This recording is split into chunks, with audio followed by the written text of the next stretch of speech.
जिस धरती ते खड़े हैं, जिस सरजमीन ते खड़े हैं, उतों एक अजीब जिहड़ी प्रेरणा मिलती है, ये एक वाइब्रेशन आ, वो आपदे आप ही महसूस होंदी है गल। सो गुरु साहब की बख्शी हुई फतेह की सांझ पाइए, आगाज़ करिए। वाहिगुरू जी का खालसा, वाहिगुरू जी की फतेह। इस धरती ने प्रेरणा दिती ते बाबा बंदा सिंह बहादुर ने खालसा राज की स्थापना की।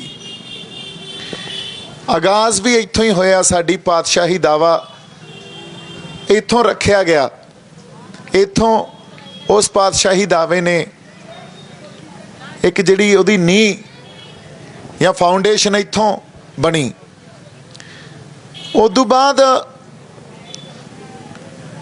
18वीं सदी च बाबा बंदा सिंह बहादुर की रियासत तो बाद 18वीं सदी च जाने आपां, जदों फिर असी संघर्ष कर रहे सी, पछाण दा, होंद दा, सिरां दे मुੱਲ पई जांदे सी, नेजियां ते टंगे गए सिर, मीर मन्नू तो लैके मसे रंगड़ तो लैके होर बथेरा जुल्म किया गया। अफगानियां ने, दुरानियां ने, मुगलों ने,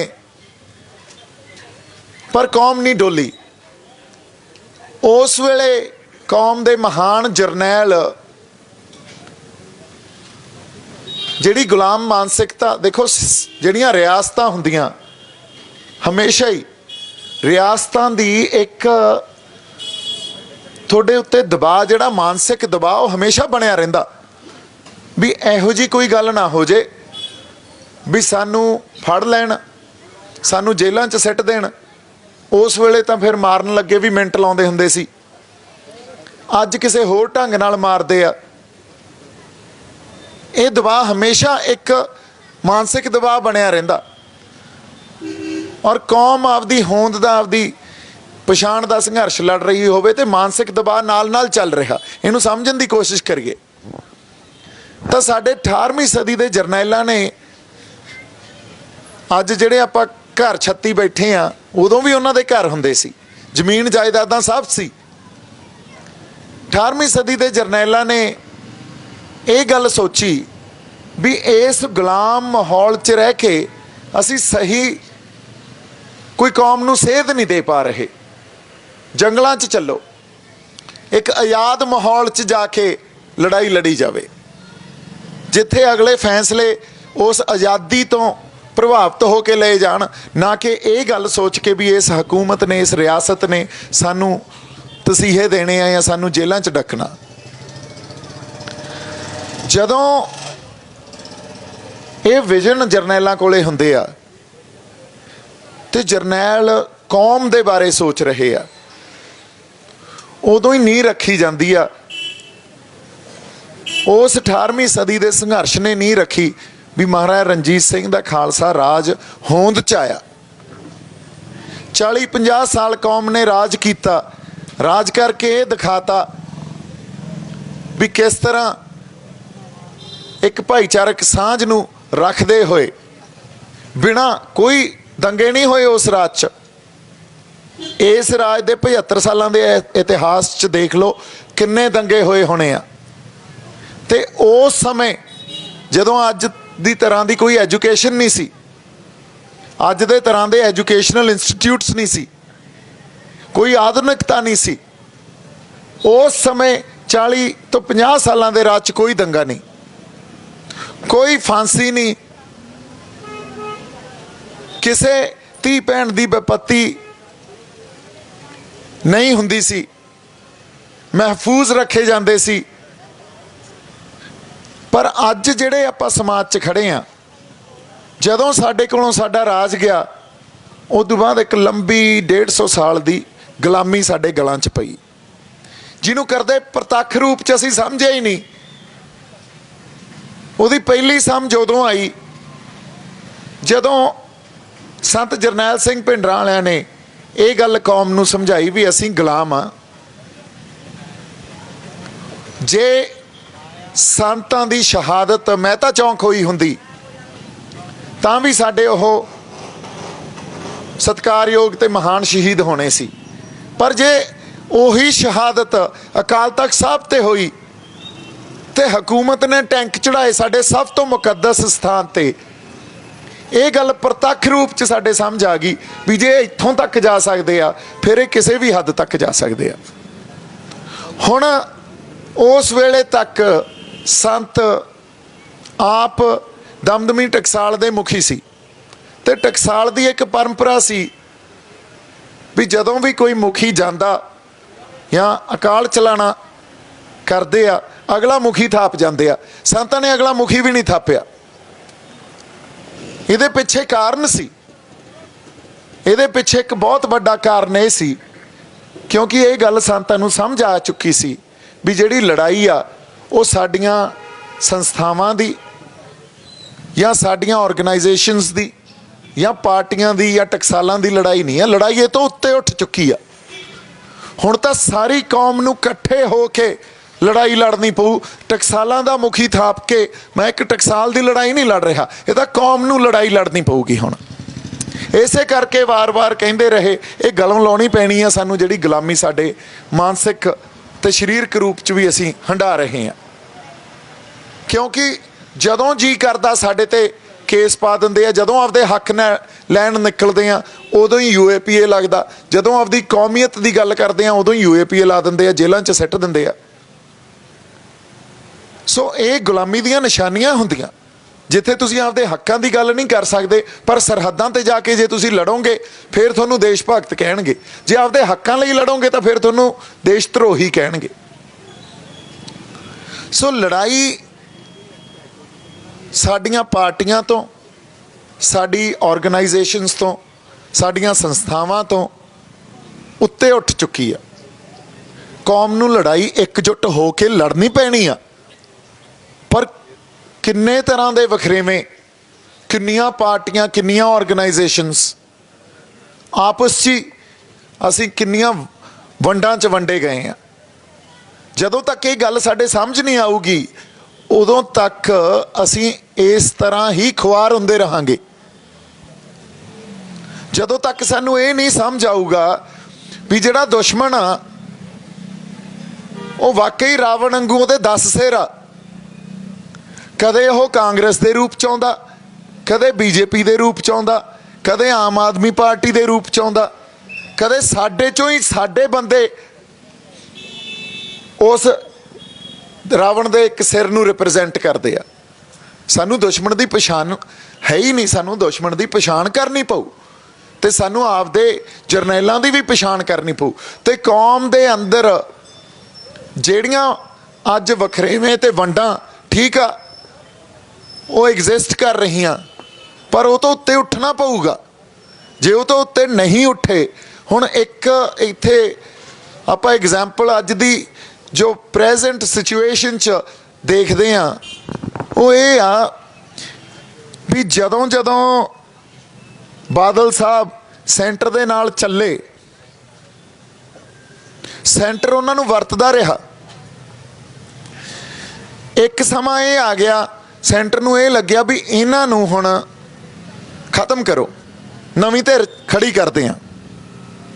ਉਹਨਾਂ ਤੋਂ ਪੰਥ ਵਿਰੋਧੀ ਕੰਮ ਕਰਾ ਕੇ ਉਹਨਾਂ ਨੂੰ ਹੀ ਖਤਮ ਕਰਾ ਗਏ।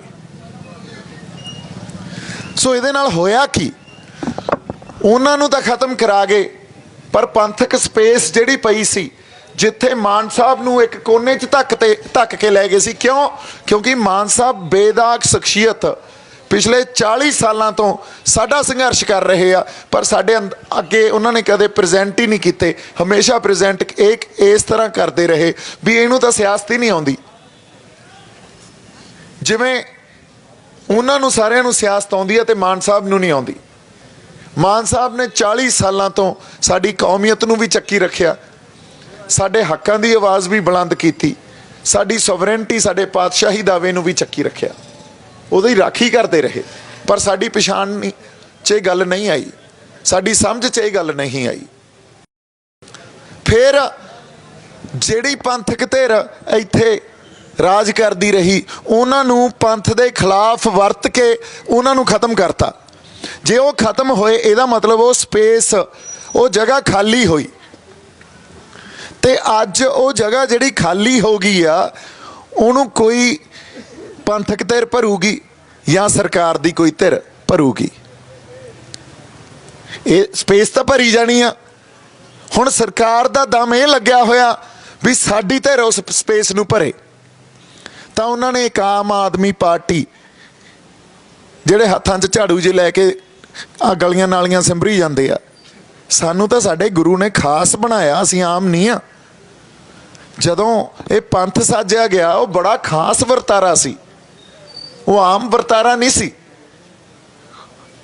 ਠੀਕ ਆ, ਜਿਹੜੇ ਆਮ ਮਨੁੱਖ ਜਾਂ ਆਮ ਤੋਂ ਵੀ ਕੋਈ ਜੇ ਥੱਲੇ ਹੁੰਦਾ ਜਿਹਨੂੰ ਇਹ ਸਮਝਦੇ, ਆਪਾਂ ਤਾਂ ਮਨੁੱਖ ਨੂੰ ਆਮ ਸਮਝਦੇ ਹੀ ਨਹੀਂ, ਉਹ ਤਾਂ ਆਮ ਆਪਦੇ ਆਪ ਨੂੰ ਕਹਿ ਸਕਦੇ ਆ। ਜਿਹੜੇ ਹੋਣ ਹੀ ਖਾਸ, ਜਿਹਦੇ 'ਚ ਗੁਣੀ ਪ੍ਰਮਾਤਮਾ ਨੇ ਅਕਾਲ ਪੁਰਖ ਵਾਹਿਗੁਰੂ ਨੇ ਆਪਦੇ ਪਾਏ ਹੋਣ, ਉਹ ਆਮ ਕਿਵੇਂ ਹੋ ਸਕਦੇ ਆ? ਉਹ ਕੌਮ ਕਿਵੇਂ ਆਮ ਹੋ ਸਕਦੀ ਆ? ਜਿਹਨੇ ਮਿੱਥ ਸਿਰਜੇ ਹੋਣ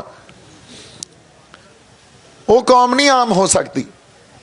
ਇਹ ਧਰਤੀ ਨੂੰ ਆਪਾਂ ਜੇ ਕਹਿ ਦਈਏ ਤਾਂ ਆਮ ਧਰਤੀ ਆ, ਹੋ ਸਕਦੀ ਆ ਜਿੱਥੇ ਸਾਹਿਬਜ਼ਾਦਿਆਂ ਦੀ ਸ਼ਹਾਦਤ, ਇਸ ਕਦਰ ਐਡੀ ਵੱਡੀ ਸ਼ਹਾਦਤ ਉਹ ਕੁਰਬਾਨੀ ਹੋਈ ਹੋਵੇ, ਇਹ ਆਮ ਧਰਤੀ ਕਿਵੇਂ ਹੋ ਸਕਦੀ ਆ?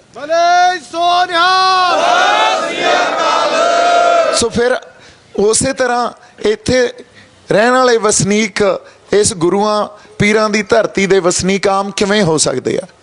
ਪਰ ਉਹ ਸਪੇਸ ਭਰਨ ਲਈ ਤੁਹਾਡੇ ਕੋਲ ਇੱਕ ਧਿਰ ਵੀ ਸਿਰਜ ਦਿੱਤੀ ਗਈ, ਉਹਨੂੰ ਇਹ ਵੀ ਕਹਿ ਕੇ ਤੋਰਤਾ ਵੀ ਐਂ ਕਰੋ, ਇੱਕ ਮੌਕਾ ਇਹਨਾਂ ਨੂੰ ਦੇ ਦਿਓ, ਕਿਉਂਕਿ ਉਹ ਸਪੇਸ ਭਰਨੀ ਆ। ਔਰ ਸਪੇਸ ਸਰਕਾਰ ਦਾ, ਸਟੇਟ ਦਾ ਸਾਰਾ ਜ਼ੋਰ ਇਹ ਲੱਗ ਜੂ ਵੀ ਇਹ ਸਪੇਸ ਹੁਣ ਕੋਈ ਨਵੀਂ ਧਿਰ ਆ ਕੇ ਭਰੇ, ਤੇ ਸਾਡਾ ਵੀ ਜ਼ੋਰ ਲੱਗਣਾ ਚਾਹੀਦਾ ਵੀ ਅਸੀਂ ਉਹ ਸਪੇਸ ਨੂੰ ਭਰੀਏ, ਕਿਉਂਕਿ ਦਾਵਾ ਸਾਡਾ, ਸੰਘਰਸ਼ ਅਸੀਂ ਕੀਤਾ। ਜਿਹਨੇ ਸੰਘਰਸ਼ ਕੀਤਾ ਇਸ ਧਰਤੀ ਲਈ, ਜਿਹਨੇ ਜੇਲਾਂ ਕੱਟੀਆਂ, ਤਸੀਹੇ ਝੱਲਿਆ, ਉਹਦਾ ਦਾਵਾ ਬਣਦਾ ਕਿ ਜਿਹੜਾ ਬਾਹਰੋਂ ਆ ਕੇ ਸਾਡੇ ਤੇ ਇੱਥੇ ਥੋਪ ਦਿੱਤਾ ਜਾਂਦਾ ਦਾਵਾ ਉਹਦਾ ਬਣਦਾ। ਇਹ ਸਵਾਲ ਤਾਂ ਪੁੱਛੋ ਆਪਦੇ ਆਪ ਨੂੰ। ਸੋ ਦਾਵਾ ਤਾਂ ਅਸੀਂ ਪੇਸ਼ ਕਰ ਰਹੇ ਹਾਂ, ਸਪੇਸ ਭਰੀ ਜਾਣੀ ਆ, ਤੇ ਜੇ ਕੋਈ ਬਗਾਨਾ ਸਪੇਸ ਭਰ ਗਿਆ ਸਾਡੇ ਛਿੱਤਰ ਫੇਰ ਪੈਣਗੇ, ਸਾਡਾ ਵਟਿਆ ਫੇਰ ਕੁਛ ਨਹੀਂ ਜਾਣਾ, ਬੇਰਾਂ ਵੱਟੇ ਨਹੀਂ ਪੁੱਛਣਾ ਕਿਸੇ ਨੇ। ਸੋ ਇਸ ਕਰਕੇ ਉਸ ਸਪੇਸ ਨੂੰ ਆਪਾਂ ਭਰੀਏ। ਸਰਦਾਰ ਇਮਾਨ ਸਿੰਘ ਮਾਨ ਜਿੰਦਾਬਾਦ। ਇਹੀ ਜਿਹੜੀਆਂ ਬੇਨਤੀਆਂ ਸੰਗਤ ਨੂੰ ਕਰਨੀਆਂ ਸੀ ਵੀ ਗੱਲਾਂ ਨੂੰ ਸਮਝੀਏ ਤਾਂ ਸਹੀ, ਤੇ ਜੇ ਸਾਡੀ ਆਵਾਜ਼ ਅਸੈਂਬਲੀਆਂ 'ਚ, ਪਾਰਲੀਮੈਂਟਾਂ 'ਚ ਗੂੰਜਣੋਂ ਬੰਦ ਹੋ ਗਈ ਨਾ, ਫਿਰ ਕੱਲ ਨੂੰ ਇਹ ਨਹੀਂ ਅਸੀਂ ਕਹਿ ਸਕਦੇ ਵੀ ਅਸੀਂ ਆਪਦੀ ਹੋਂਦ ਦੀ ਲੜਾਈ ਲੜ ਰਹੇ ਹਾਂ। ਮੌਕੇ ਤਾਂ ਆਏ ਆ, ਅਸੀਂ ਨਹੀਂ ਖੜੇ, ਅਸੀਂ ਨਹੀਂ ਪਛਾਣੇ ਸਾਡੇ ਜਰਨੈਲ ਕੌਣ ਆ, ਸਾਡੇ ਆਗੂ ਕੌਣ ਆ। ਔਰ ਇੱਕ ਹੋਰ ਗੱਲ ਆ, ਕਈ ਤਰ੍ਹਾਂ ਇਹ ਆ ਜਿਹੜੀਆਂ ਇਹ ਸੋਚਦੀਆਂ ਵੀ ਵੋਟਾਂ ਸਾਡਾ ਇਹਦੇ ਨਾਲ ਕੁਝ ਸੁਧਰ ਨਹੀਂ ਸਕਦਾ, ਪਰ ਅੱਜ ਲੋੜ ਇਹ ਆ ਵੀ ਪੰਥਕ ਧਿਰਾਂ ਜਿਹੜੀ ਵੋਟ ਪੋਲੀਟਿਕਸ 'ਚ ਸਾਡੀ ਨੁਮਾਇੰਦਗੀ ਕਰ ਰਹੀ ਆ, ਉਹਨੂੰ ਇਕੱਠੇ ਹੋ ਕੇ ਸਾਥ ਦੇਣ, ਤੇ ਵੋਟ ਪੋਲੀਟਿਕਸ ਵਾਲੀ ਧਿਰ ਜਿਹੜੀ ਸੰਘਰਸ਼ ਕਰ ਰਹੇ ਆ ਸਮਾਜਿਕ ਲੈਵਲ ਤੇ, ਉਹ ਉਹਨਾਂ ਦਾ ਸਾਥ ਦੇਣ। ਆਪਸ 'ਚ ਕੋਆਰਡੀਨੇਸ਼ਨ ਤਾਂ ਬਣਾ ਕੇ ਚੱਲੀਏ। ਜੇ ਹੁਣ ਵੀ ਵਖਰੇਵੇਂ ਤੇ ਅੱਡ ਤੁਰੇ ਫਿਰਦੇ ਰਹੇ, ਫਿਰ ਜਿਹੜੀਆਂ ਸ਼ਹਾਦਤਾਂ ਹੋਈਆਂ ਪਿੱਛੇ ਉਹ ਸਾਰੀਆਂ ਖੂਹ ਖਾਤੇ 'ਚ ਪਾ ਦਾਂਗੇ ਅਸੀਂ। ਫਿਰ ਸਾਡੀ ਜ਼ਮੀਰ ਤੇ ਅਸੀਂ ਬੇਗੈਰਤ ਹੋ ਜਾਾਂਗੇ, ਗੁਰੂ ਵਾਲੇ ਪਾਸੇ ਮੂੰਹ ਨਹੀਂ ਰਹਿਣਾ। ਇੱਕ ਵਾਰੀ ਜੇ ਮੂੰਹ ਗੁਰੂ ਵਾਲੇ ਪਾਸੇ ਕਰਕੇ ਤੁਰਾਂਗੇ ਤਾਂ ਫਿਰ ਸਾਡੇ ਗੱਲ ਵੀ ਸਮਝ 'ਚ ਆ ਜੂ ਵੀ ਅਸੀਂ ਲੜਾਈ ਕੀ ਲੜ ਰਹੇ ਹਾਂ। ਸੋ ਲੜਾਈ ਫਸਲਾਂ ਦੀ ਨਹੀਂ ਸੀ, ਨਸਲਾਂ ਦੀ ਲੜਾਈ ਆ ਇੱਥੇ। ਜੇ ਗੁਰੂ ਨੇ ਵੀ ਇਹ ਗੱਲ ਸੋਚੀ ਹੁੰਦੀ ਵੀ ਲੜਾਈ ਫਸਲਾਂ ਦੀ ਆ, ਉਸ ਵੇਲੇ ਉਹਦੀ ਬਾਦਸ਼ਾਹਤ ਦੀ ਆ, ਜੇ ਪਰਿਵਾਰ ਨਾ ਵਾਰਿਆ ਹੁੰਦਾ ਤਾਂ ਕੌਮ ਨਹੀਂ ਬਚਦੀ ਸੀ। ਫਿਰ ਪਰਿਵਾਰ ਵਾਰ ਕੇ ਹੀ ਕੌਮ ਬਚੀ ਆ, ਤੇ ਜੇ ਅੱਜ ਕੌਮ ਖੜੀ ਆ, ਸਾਡਾ ਵੀ ਤਾਂ ਕੋਈ ਫਰਜ਼ ਆ ਨਾ। ਸੋ ਇਸ ਕਰਕੇ ਨਾ ਤਾਂ ਅਸੀਂ ਬੇਗੈਰਤ ਹਾਂ, ਨਾ ਅਸੀਂ ਉਹਨਾਂ ਚੋਂ ਆ ਜਿਨ੍ਹਾਂ ਦੀਆਂ ਜ਼ਮੀਰਾਂ ਨਹੀਂ ਜਾਗਦੀਆਂ। ਸੋ ਆਪਦੇ ਅੰਦਰ ਹਲੂਣਾ ਦਿਓ, ਇਹ ਪਛਾਣੀਏ ਵੀ ਸਾਡਾ ਕੌਣ ਆ ਤੇ ਸਾਡਾ ਦੁਸ਼ਮਣ ਕੌਣ ਆ। ਹੁਣ ਤਾਂ ਪਛਾਣ ਹੋਣੀ ਚਾਹੀਦੀ ਆ। ਕਿਸਾਨੀ ਸੰਘਰਸ਼ ਤੋਂ ਬਾਅਦ ਤਾਂ ਇਹ ਪਛਾਣ ਸਾਨੂੰ ਹੋਣੀ ਚਾਹੀਦੀ ਹੈ। ਜੇ ਹਜੇ ਵੀ ਪਛਾਣ ਨਹੀਂ ਹੋਈ ਤਾਂ ਫਿਰ ਖਤਾ ਖਾਂਦੇ ਰਹਾਂਗੇ। ਇਸ ਕਰਕੇ ਇੱਕੋ ਹੀ ਇੱਕ ਆਗੂ ਜੋ ਬੇਦਾਗ ਸਾਡੇ ਲਈ ਲੜਦਾ ਰਿਹਾ, ਸਾਡੀ ਕੌਮੀਅਤ ਲਈ ਲੜਦਾ ਰਿਹਾ, ਸਾਡੇ ਲਈ ਸੰਘਰਸ਼ ਕਰਦਾ ਰਿਹਾ, ਸਰਦਾਰ ਸਿਮਰਨਜੀਤ ਸਿੰਘ ਮਾਨ। ਇਹ ਤੋਂ ਇਲਾਵਾ ਮੈਨੂੰ ਤਾਂ ਨਹੀਂ ਕੋਈ ਦੀਂਦਾ। ਇੱਕ ਬੰਦੇ ਦੇ ਨਾਲ ਤੁਰ ਕੇ ਇਹ ਤਾਂ ਕਹਿ ਸਕਦੇ ਹਾਂ ਸਾਡਾ ਆਗੂ ਬੇਦਾਗ ਹੈ। ਇਹ ਸਾਡੀ ਆਵਾਜ਼ ਬਣ ਕੇ ਅਸੈਂਬਲੀ 'ਚ, ਪਾਰਲੀਮੈਂਟ 'ਚ ਉੱਥੇ ਗੂੰਜੂਗਾ। ਕੋਈ ਨਹੀਂ, ਹੌਲੀ ਹੌਲੀ ਉਹ ਕਿਲੇ ਵੀ ਅਸੀਂ ਫਤਿਹ ਕਰ ਲਾਂਗੇ। ਸੋ ਇਸ ਲਈ ਬੇਨਤੀ ਹੈ ਸੰਗਤ ਨੂੰ, ਪਰਿਵਾਰਕ ਤੌਰ 'ਤੇ ਸਾਥ ਦਿਓ। ਸਾਨੂੰ ਇਹ ਨਾ ਕਹਿਣਾ ਪਵੇ ਸਰਦਾਰ ਇਮਾਨ ਸਿੰਘ ਮਾਨ ਨੂੰ ਜਾਂ ਸਰਦਾਰ ਸਿਮਰਨਜੀਤ ਸਿੰਘ ਮਾਨ ਨੂੰ ਵੀ ਅਸੀਂ ਵੋਟਾਂ ਮੰਗਣ ਆਏ ਹਾਂ। ਇਹ ਤਾਂ ਸਾਡਾ ਫਰਜ਼ ਹੈ। ਇਹਨਾਂ ਨੂੰ ਕਹੀਏ ਸਰਦਾਰ ਜੀ ਤੁਸੀਂ ਬੇਫਿਕਰ ਰਹੋ, ਸਾਡਾ ਹੀ ਕੌਮੀਅਤ ਦੀ ਸਾਂਝ ਆ, ਸਾਡੀ ਕੌਮੀ ਸਾਂਝ ਆ, ਸਾਡਾ ਪਰਿਵਾਰਕ ਫਰਜ਼ ਆ ਵੀ ਅਸੀਂ ਤੁਹਾਡੇ ਨਾਲ ਹੀ ਹਾਂ। ਇੱਕ ਵਾਰੀ ਆਪਦੀ ਧਿਰ ਪੈਦਾ ਕਰੀਏ, ਪੰਜਾਬ ਦੀ ਸਿਆਸਤ ਸਿਰਜੀਏ ਤੇ ਉਹ ਸਪੇਸ ਜਿਹੜੀ ਖਾਲੀ ਹੋਈ ਆ, ਉਹ ਵੈਕਿਊਮ ਜਿਹੜਾ ਕ੍ਰੀਏਟ ਹੋਇਆ ਉਹਨੂੰ ਭਰੀਏ। ਨਹੀਂ ਤਾਂ ਉਹ ਬਗਾਨੇ ਭਰ ਜਾਣਗੇ, ਸਾਡੇ ਹੱਥ ਪੱਲੇ ਫੇਰ ਕੁਛ ਨਹੀਂ ਪੈਣਾ। ਇੰਨੀਆਂ ਕੁ ਗੱਲਾਂ ਆਪਾਂ ਕਰਨੀਆਂ ਸੀ। ਮੇਰੇ ਵੱਲੋਂ ਬਹੁਤ ਸਾਰਾ ਪਿਆਰ ਤੇ ਸਤਿਕਾਰ। ਜਿਉਂਦੇ ਵਾਸਤੇ ਰਹੋ। ਵਾਹਿਗੁਰੂ ਜੀ ਕਾ ਖਾਲਸਾ, ਵਾਹਿਗੁਰੂ ਜੀ ਕੀ ਫਤਿਹ।